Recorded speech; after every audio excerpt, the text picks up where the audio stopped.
大世界来关心，港区国安法上路1个多月，香港陷入紧张气氛。光是10号一天，港警就大动作逮捕10人，包括一传媒创办人黎智英，以及被日媒封为香港民主女神的周庭。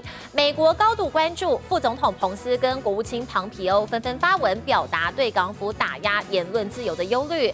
不少香港人也自主发起买爆苹果日报的行动，多处报摊被抢购一空。一传媒股价更创下了5年新高，盘中一度上涨344%。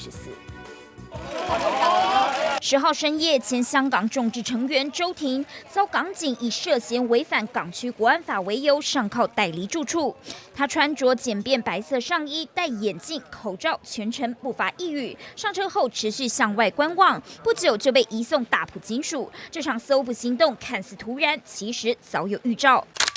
周庭前一天就在社群媒体发文，说自己家住偏远，外头却有不明人士在盯梢。被捕前1小时，他再次发文预告将有港警到他家，后来果真被强行拘捕。前香港众志秘书长黄之锋表达不舍，也赶紧在脸书直播报平安。Now is the most urgent situation in Hong Kong. I hope this is not the last video before I'm arrested in the upcoming future.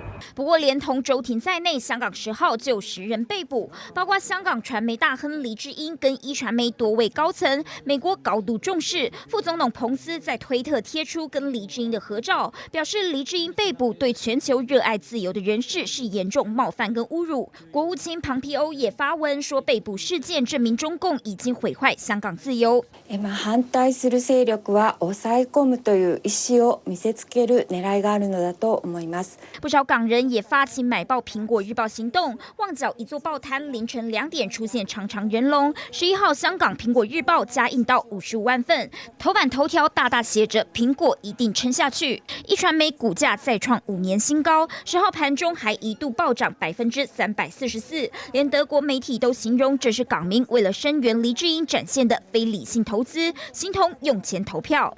要支持新聞自由咯，係啊，支持正義啦。